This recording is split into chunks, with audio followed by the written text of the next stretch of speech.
Je vous entends, Monsieur le Président du jury.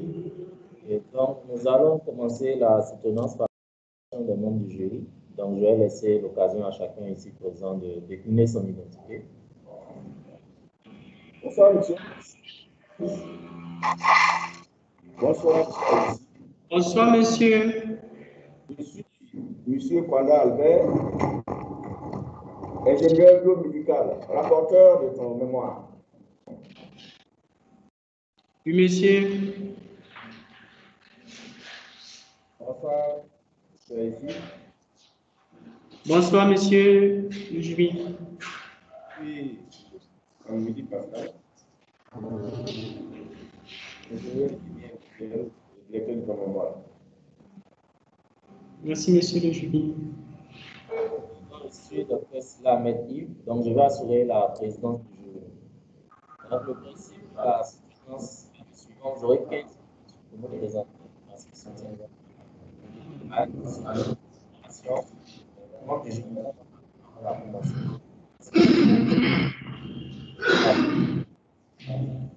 Et le président du jury. Et à l'issue de toutes les interventions, nous allons délibérer. Voilà, et vous donner vos résultats. Donc, si ce principe-là est acquis, vous avez à partir de maintenant 15 minutes pour nous présenter votre travail. Monsieur le jury, c'est 15 minutes ou c'est 20? 15 minutes sur ma feuille. Ok, vous êtes préparé pour 20 minutes? J'ai préparé mon truc pour 20 minutes, monsieur. On m'a fait comprendre que c'était 20 minutes. Ok, donc allez-y. Allez-y, on va vous accorder 20 minutes. Ok, merci, monsieur le président du jury.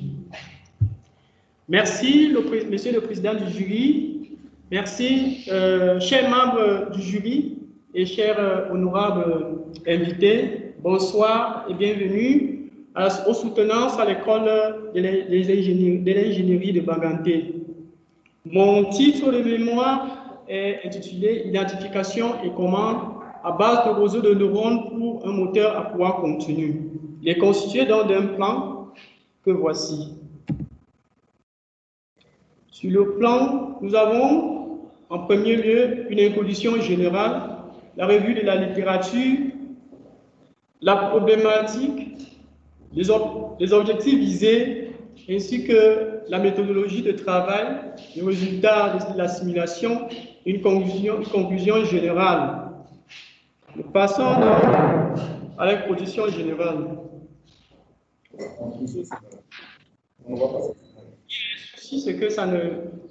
Monsieur le Président, ça n'avance pas au niveau de l'intersport. Il faut informaticien, ça n'avance pas là, monsieur.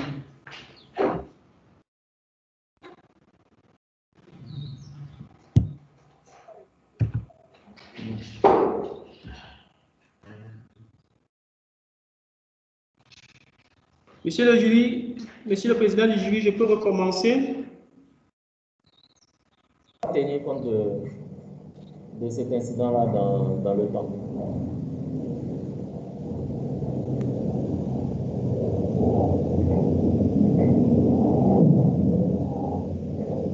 Merci, monsieur le président du jury, chers membres du jury, chers invités, bonsoir et bienvenue aux soutenances à l'école d'ingénierie de Manjan. Mon titre de mémoire est « Identification et commande à base de réseau de neurones pour un moteur à courant continu ». Il est constitué donc d'un plan que voici. Nous avons en premier lieu une introduction générale, la revue de la littérature, la problématique, les objectifs visés, une méthodologie de travail, les résultats de la simulation, ainsi enfin une conclusion générale. Nous passons donc à l'introduction générale. La Chine est l'un des géants de la production des biens dans le monde entier grâce à son industrialisation avancée et sophistiquée. L'industrialisation renvoie ici à l'utilisation des machines. Parmi ces machines, l'on rencontre les machines tournantes et les machines non tournantes. L'intérêt majeur de ces machines repose sur la facilité des travaux pénibles à l'homme, optimiser la production en minimisant le coût de production, notre attention est focalisée sur le fonctionnement qui ressort du travail que doit effectuer un moteur en industrie. Passons donc à la revue de la littérature. En grand 1, nous avons moteur à courant continu. Nous pouvons définir le moteur à courant continu comme étant un convertisseur électromécanique permettant de convertir l'énergie électrique en énergie mécanique.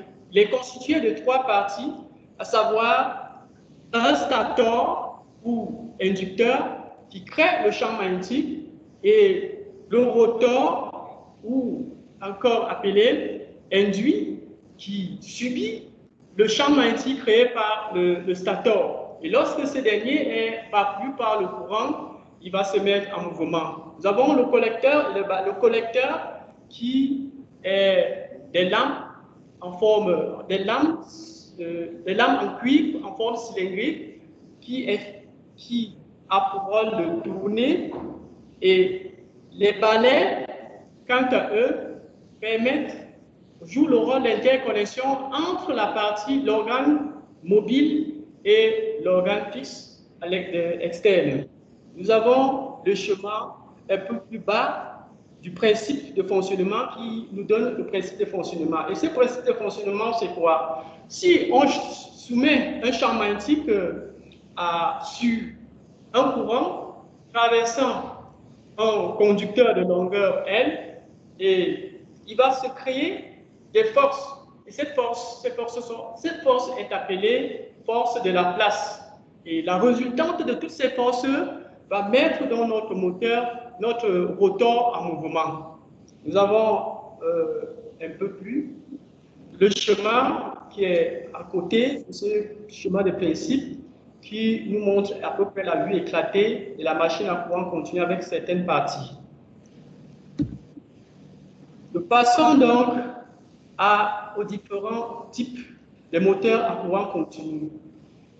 Suivant la constitution de l'induit et de l'inducteur, nous pouvons dire que nous avons 5 types de moteurs à courant continu, à savoir les moteurs à aimant permanent, les moteurs à excitation séparée, le moteur à excitation série, le moteur à excitation chaîne et les moteurs à excitation composée.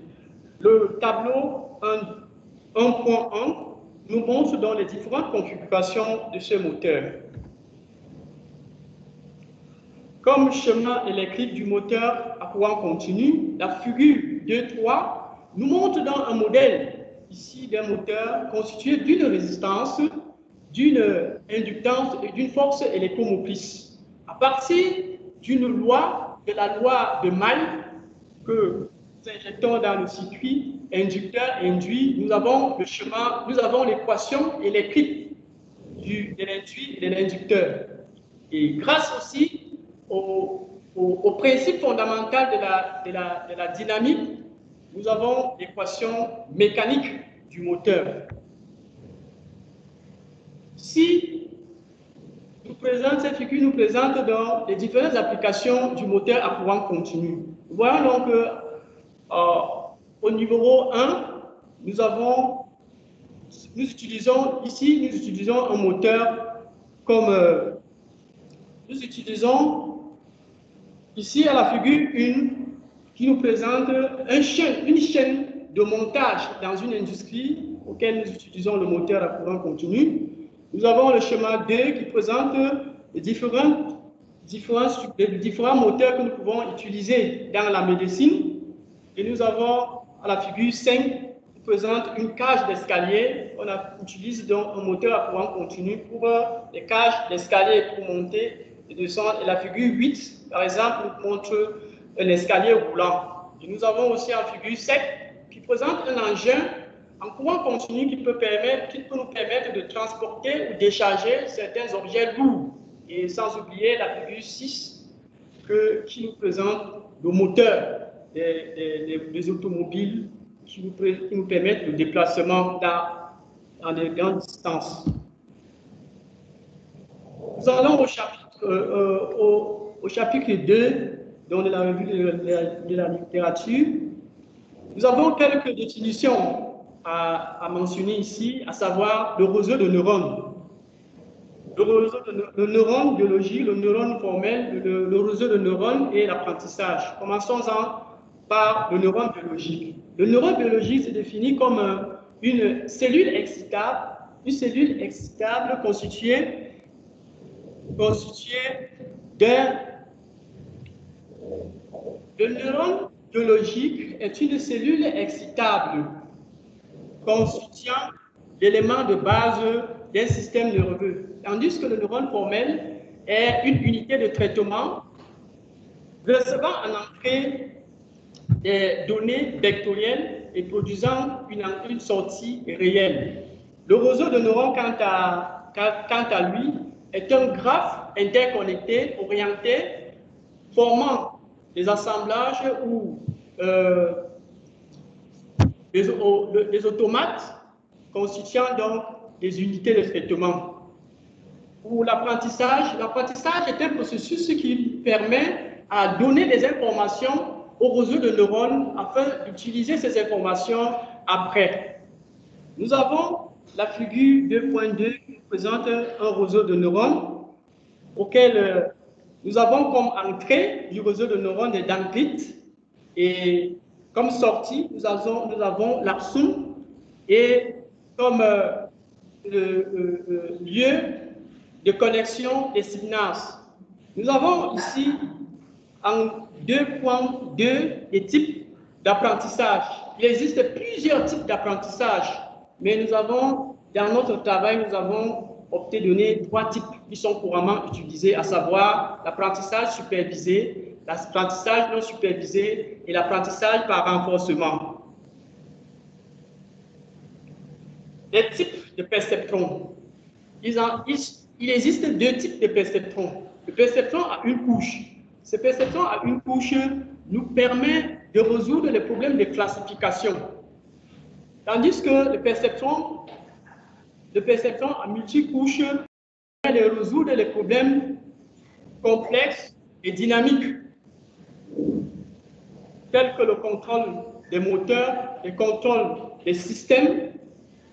Et nous avons plus bas à la figure 2.5 un exemple de réseau de neurones à 2 entrées, 3 couches de neurones, 4 couches de neurones en couche cachée, 3 neurones, 4 neurones en couche cachée et une couche de neurones en couche de sortie. Comme algorithme d'apprentissage, backpropagation, cet algorithme, en français qu'on peut appeler rétropropagation, cet algorithme a 6 étapes que nous avons pu développer dans notre document.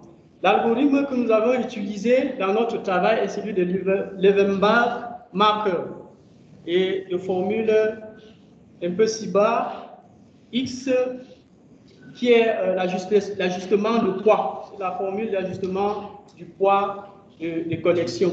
Et nous avons là la figure 2.6 qui montre comment nous avons procédé pour calculer l'exemple de sortie dans la couche cachée et l'ajustement de poids à la sortie. L'identification des structures. Ici, nous avons 2 structures que nous avons identifiées. Il s'agit d'une structure parallèle et d'une autre structure série parallèle. La différence entre ces 2 structures se situe par le retour dans la boucle que fait ces structures. Parce que le premier parallèle, la boucle est dans le réseau de neurones, se situe entre le réseau de neurones et le comparateur de l'erreur.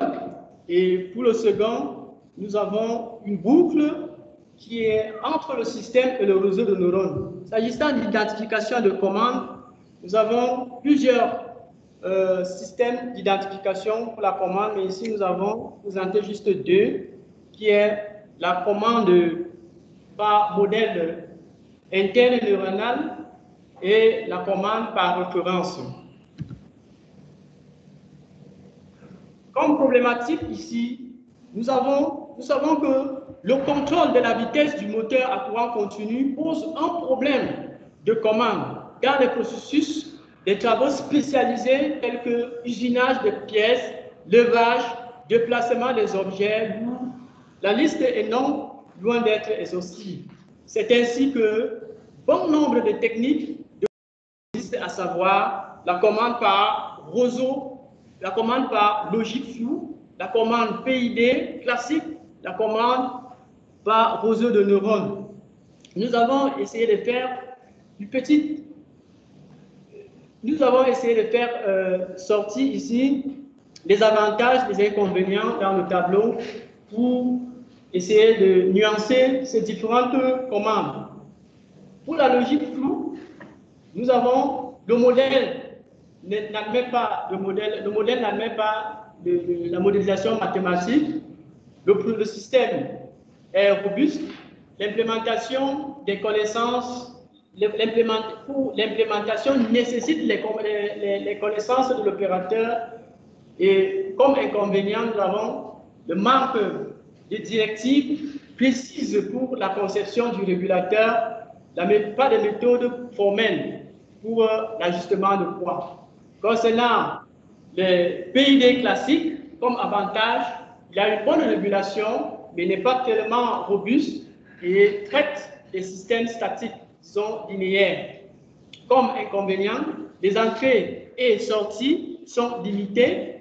Aucun modèle mathématique, il ne nécessite pas de modèle mathématique, il est sensible aux perturbations. Tandis que le réseau de neurones, quant à lui, nécessite une modélisation mathématique du processus, il est robuste et les entrées-sorties sont infinies. Comme inconvénient, il est difficile d'interpréter les réseaux de neurones. Le système devient aussi lent lorsque l'apprentissage est extrêmement long. Dans notre étude, nous avons opté donc la commande à base de réseaux de neurones pour le moteur à courant continu. Comme objectif visé, nous devons entraîner le réseau de neurones pour commander le moteur à courant continu. L'objectif spécifique ici, c'est de ressortir et de simuler le modèle mathématique du moteur et fabriquer un régulateur PID proportionnel intégrable et dérivable pour empêcher la commande d'excéder et de passer. La méthodologie utilisée, nous avons utilisé comme matériel ici le logiciel MATLAB et un ordinateur portable pour installer ce logiciel. Dans le logiciel MATLAB, il existe donc plusieurs interfaces. Et l'interface MATLAB nous permet donc d'introduire les données, comme nous pouvons le constater dans cette figure. Nous introduisons donc les paramètres de notre moteur. Et notre interface Simulink nous permet donc d'ajuster, d'implémenter notre moteur à partir des blocs. Après donc, cette implémentation, nous pouvons simuler et avoir cette figure qui nous montre donc les différentes allures. L'allure donc en orange nous montre la vitesse de notre moteur. En bleu, nous avons le courant de l'induit et en jaune, qui est constant, nous présente donc le courant inducteur.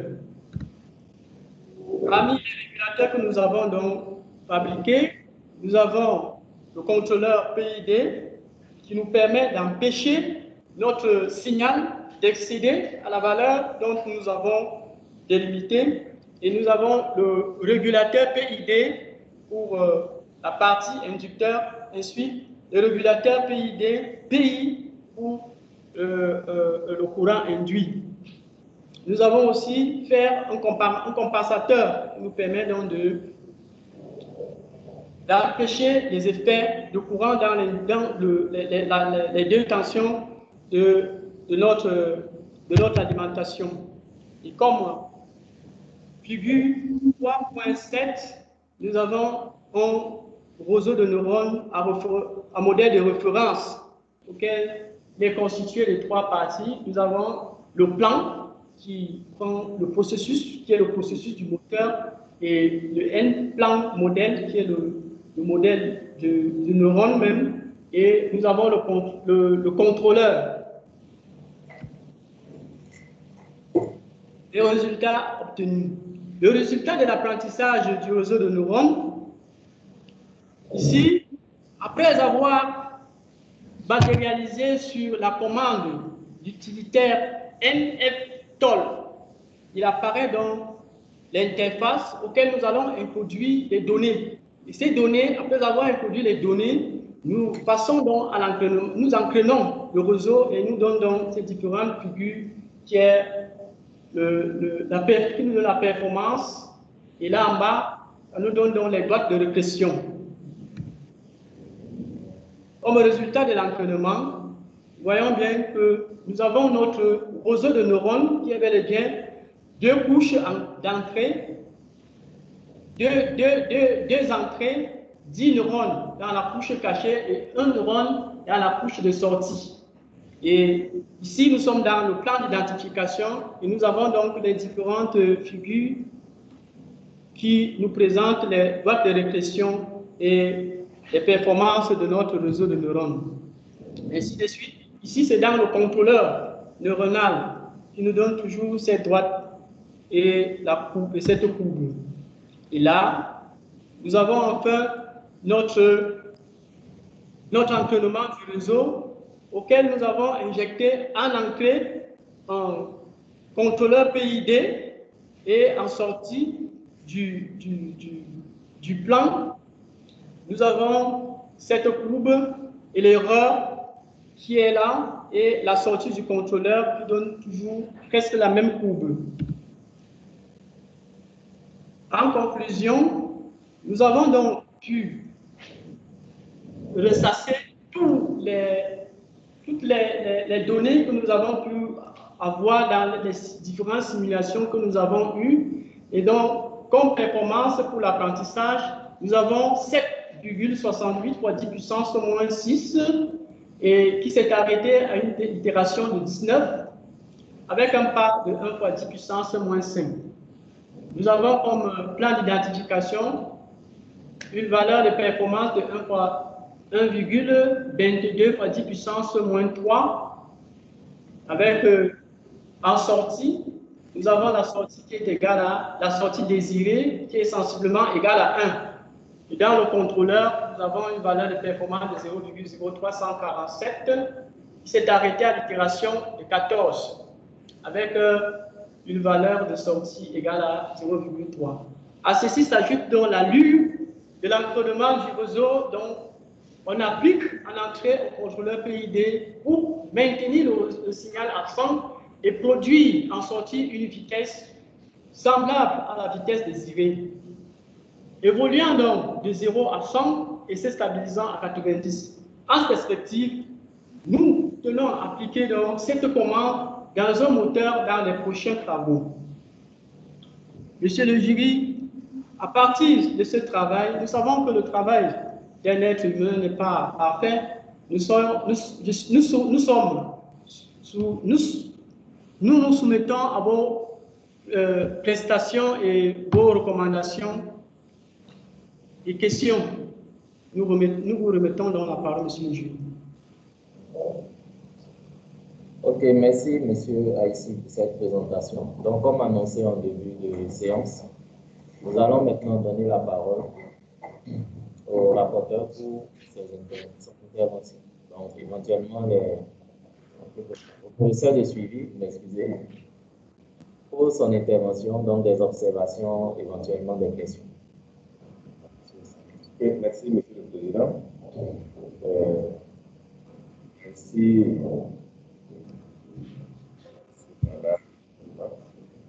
Et je félicite M. ici pour son exposé, vraiment aussi bien que ici. D'abord, le respect du temps. Donc, tous les mêmes qu'il a demandé, il n'a pas excédé. Donc, je vais venir au niveau du document.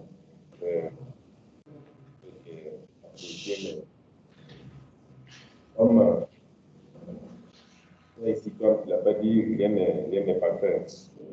Donc, nous allons prendre les recommandations du jury pour le parfaire. Mais néanmoins, poser quelques questions sur le document là. La première question, le type de réseau de neurones qui commande la machine à courant continu. Je veux savoir quelle grandeur cette commande-là agit pour que la vitesse du moteur puisse varier. C'est la première question. La deuxième question. Vous avez noté, hein? Vous notez? Vous nous entendez? Je note, monsieur le jury. C'est bon? C'est bon? La première question, vous avez noté? Je n'ai pas noté la première question. Donc, la première question, je disais que cette commande, la machine à courant continu par le réseau de neurones, quelles sont les grandeurs sur lesquelles le réseau de neurones agit pour qu'on obtienne la variation de la vitesse? C'est bon? Patientez un peu, monsieur.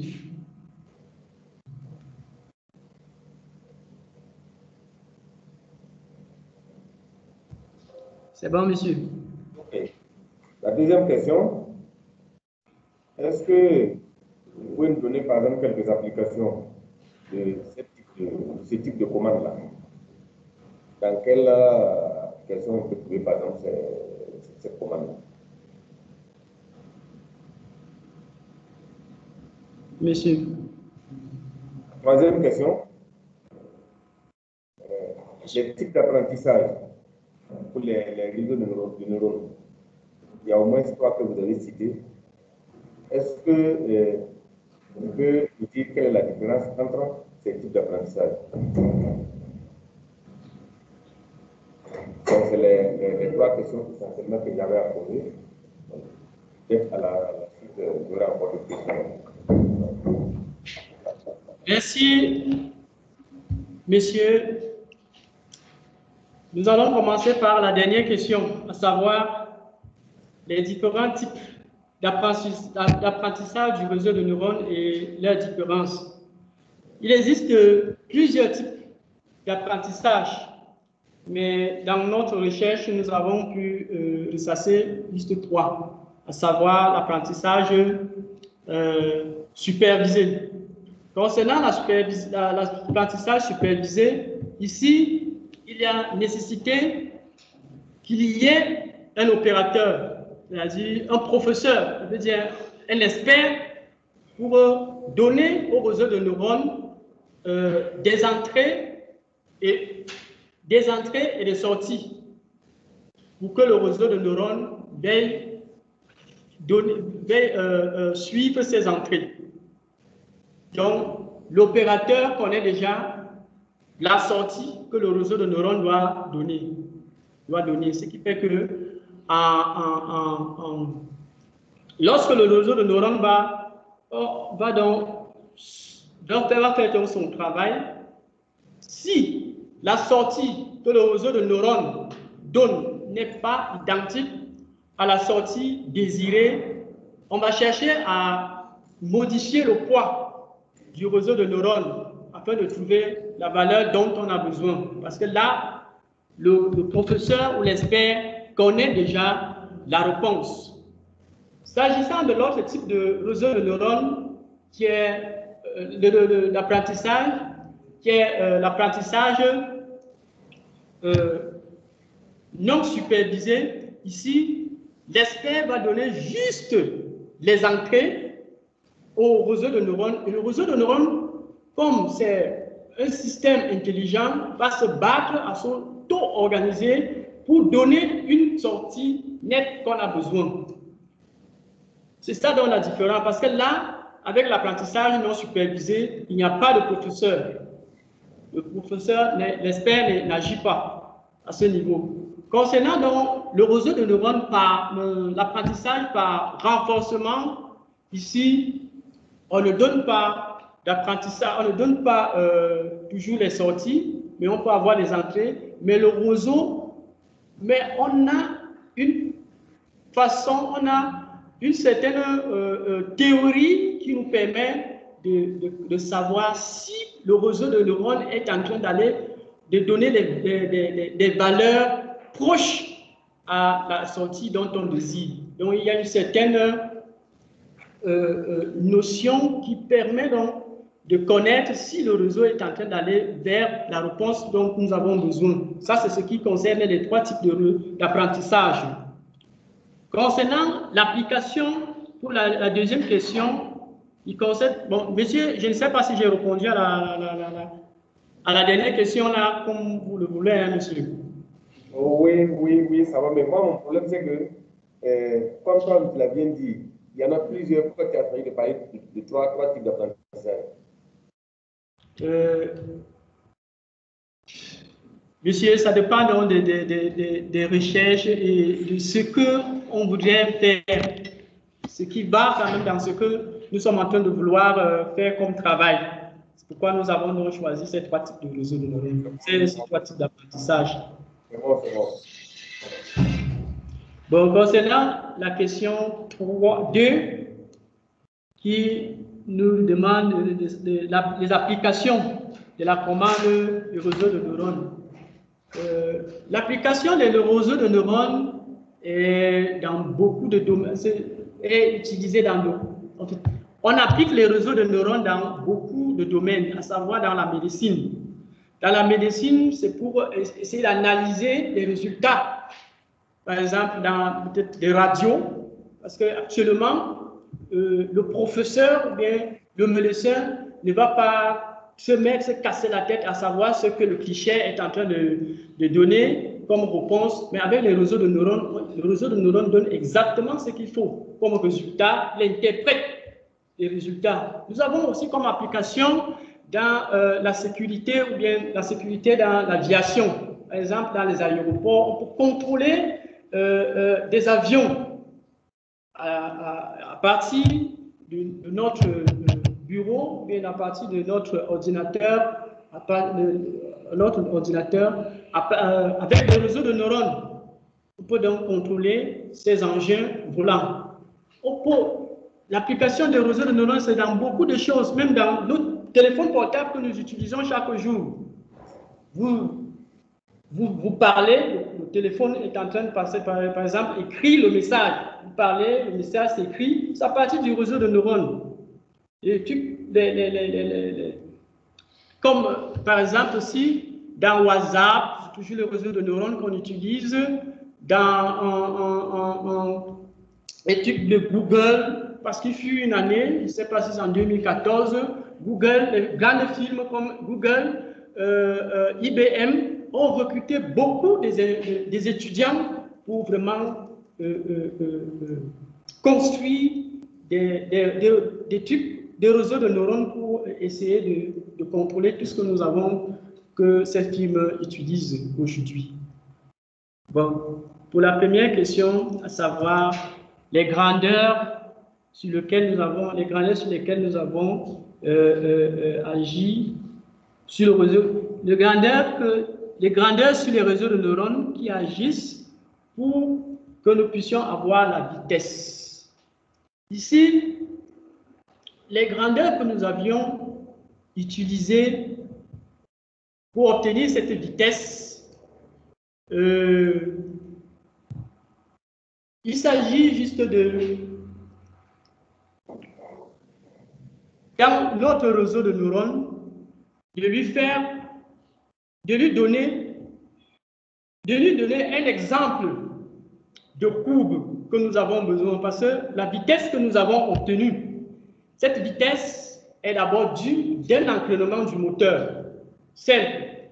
On a entraîné un moteur, et lorsque nous avons entraîné ce moteur, nous avons donc pris cette courbe. Et cette courbe, nous avons donc introduit ça dans le réseau de neurones, lui disant que maintenant, c'est ce que nous avons besoin que tu nous donnes en sortie. C'est pourquoi nous parlons de l'apprentissage supervisé. Ici, nous connaissons déjà la sortie. Nous connaissons les entrées, qui sont la vitesse de référence et la vitesse en sortie du moteur. Donc, nous connaissons déjà les entrées, nous connaissons les sorties et nous demandons, nous entraînons le réseau et le réseau doit nous donner la vitesse dont nous avons besoin. C'est de ça qu'il est question, monsieur. C'est bon. Okay, monsieur. Merci bien, monsieur Samedi. Donc, nous allons à présent donner la parole à monsieur le rapporteur, donc monsieur Wanda, pour son intervention. Merci, monsieur le président du jury. Merci à monsieur Aïssi. Merci, monsieur. Merci à votre professeur de suivi. Je vous félicite pour votre brillante présentation. Merci, monsieur. Ça a permis de comprendre un peu plus la notion des réseaux de neurones. Monsieur. Je suis focalisé sur la forme et le fond de votre document. Monsieur. Concernant la présentation générale,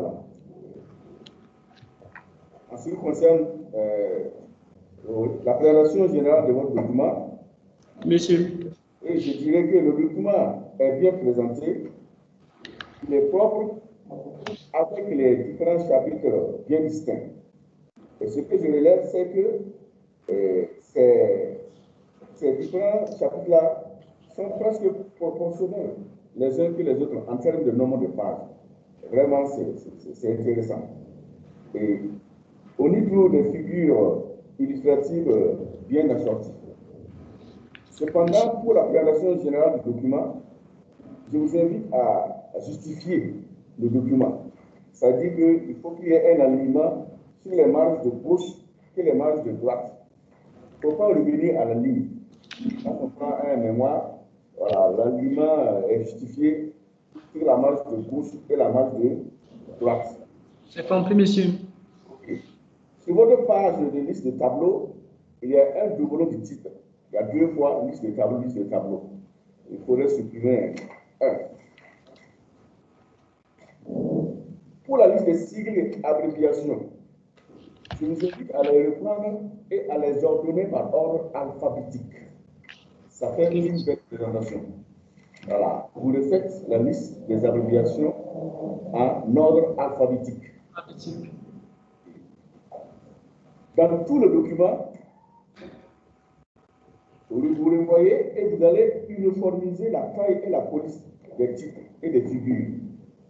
Hein? Les titres des figures et des tableaux. Monsieur. Voilà. Les tailles de police ne sont pas uniformes les unes que les autres. Alors, vous les uniformisez au reste du texte, avoir une même taille de police. C'est compris, monsieur. En ce qui concerne l'organisation des parties, monsieur le président du jury, l'étudiant a très bien organisé les différentes parties de son document. Le choix des couleurs est parfait.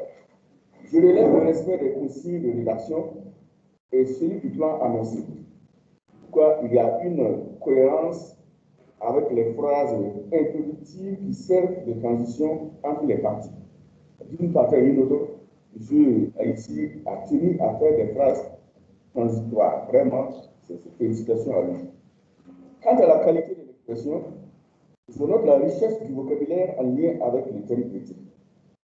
Pratiquement l'inexistence des phrases de non-sens ou des phrases incorrectes. Et je le félicite. Apparemment, il a tenu à faire dans ces paragraphes, à développer une idée par paragraphe. Une idée par paragraphe. C'est-à-dire que vous n'allez pas trouver des explications longues dans un paragraphe. Vraiment, c'est intéressant.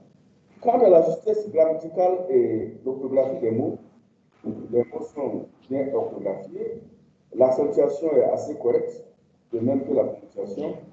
Cependant, en ce qui concerne les fautes grammaticales, je relève qu'un effort a été fait, certes, mais des coquilles apparaissent ça et là. Si votre document est retenu, je préfère que vous le remettez à quelqu'un d'autre pour une lecture minutieuse. Comme c'est vous-même, à force de le relire, vous n'allez pas relever ces coquilles qui sont glissées ça et là. Monsieur le président du jury, en ce qui concerne le fond de son document, M. Haïssi a compris son thème et il a bien développé. Il est cohérent avec le plan annoncé. Le thème est d'un intérêt certain, bien justifié par l'étudiant. Quant au développement proprement dit du thème, l'approche méthodique est pertinente et comporte des informations concises. Cependant, les objectifs spécifiques sont pléthoriques.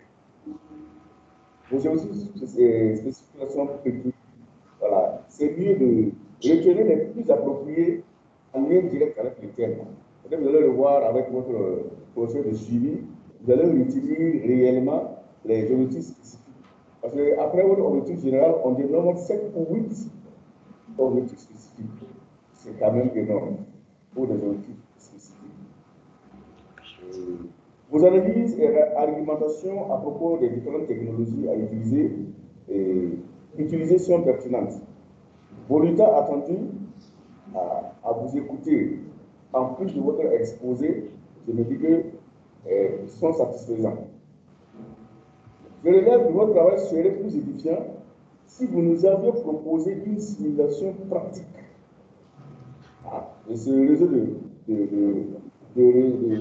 de commandes à base de réseau de neurones. S'il y avait une simulation pratique dans une machine, vraiment, votre exposé est plus édifiant. Voilà ce que j'avais à dire concernant la forme et le fond du document de M. Haïti. J'ai une seule question. Une de mes questions a été prise par le professeur Dessi. Je crois que dans votre perspective, vous voulez faire des applications. Monsieur. Ok.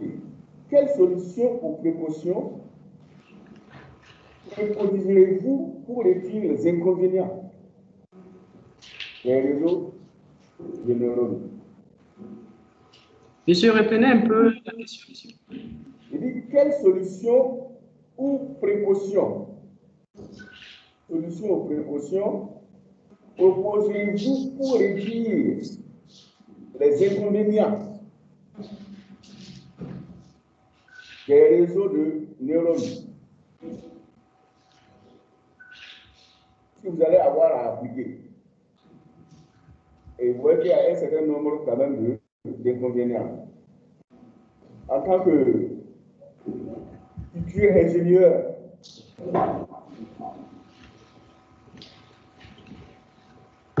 les solutions ou précautions à mettre sur pied pour réduire les inconvénients des réseaux de neurones.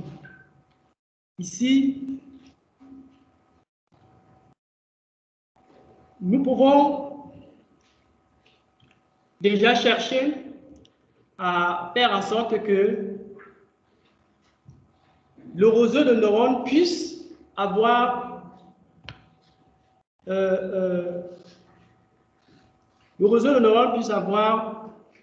une règle générale pour le choix des entrées, pour le choix des couches d'entrée. Parce qu'actuellement, il n'y a pas un choix, il n'y a pas une méthode qui donne exactement le nombre de couches en fonction des entrées au niveau du réseau de neurones.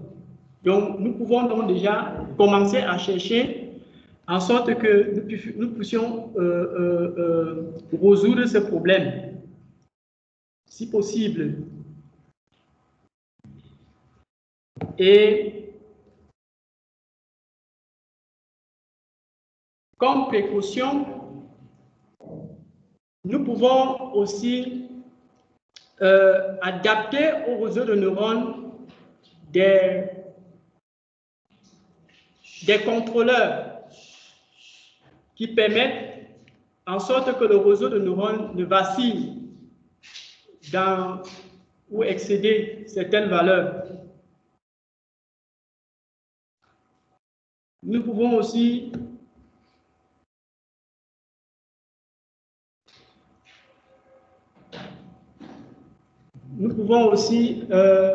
limiter le nombre d'apprentissages, parce que lorsque l'apprentissage est aussi vaste ou grand, le réseau de neurones devient un peu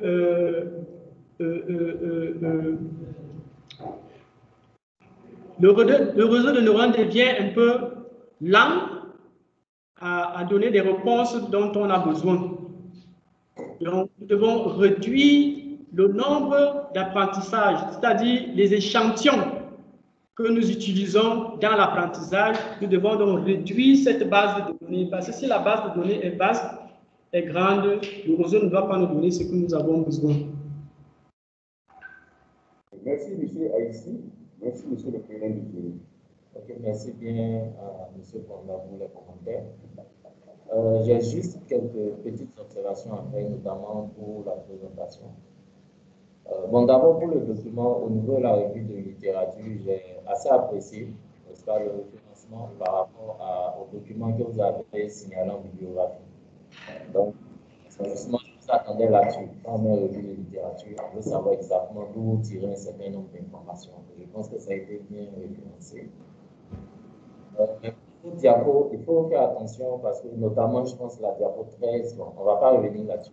Il faut faire attention que ça soit beaucoup plus visible. Parce que le premier, c'est pas approprié, n'est-ce pas, par rapport au point de la et dans votre présentation, vous voyez, vous passez beaucoup plus de temps. Moi, je ne suis pas expert du domaine, et voilà. Donc, je m'attendais à ce qu'au niveau des résultats, vous puissiez beaucoup plus commenter. Mais vous je pense que ça avait fait, disons, un cinquième du temps sur la présentation de vos résultats. Voilà.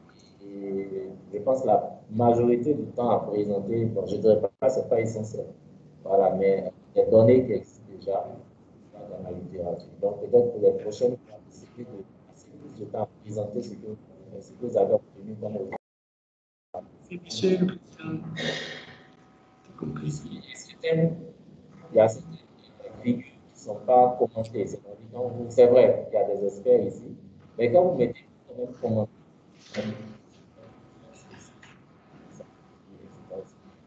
même dans le document, il y en a certains où il n'y a pas eu de petits commentaires.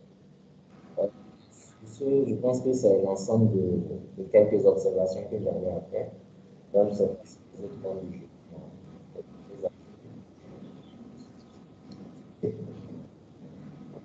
Donc, nous allons. Donc, vous allez vous retirer et le jury va délibérer. Ok, Monsieur le Président.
Oui, c'est 5 ans, ah, c'est pas évident.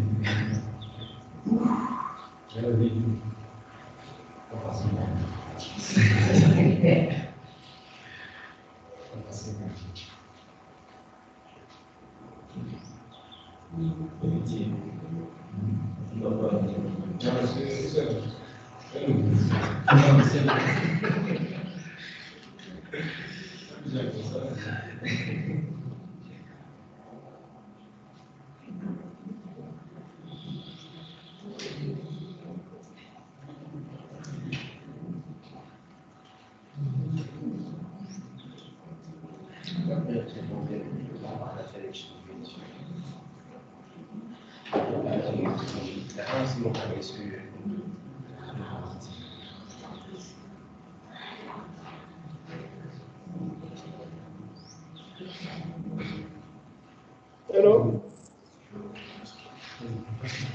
Allô, Monsieur le Président du jury. Ok, donc, ça ici, le jury a délibéré, donc il a jugé votre travail assez satisfaisant, ainsi que votre présentation et les réponses qui ont été données aux différentes questions. Donc, sur la base du travail qui nous a été fourni, ainsi que de votre présentation, le jury vous donne la note de 17 sur 20.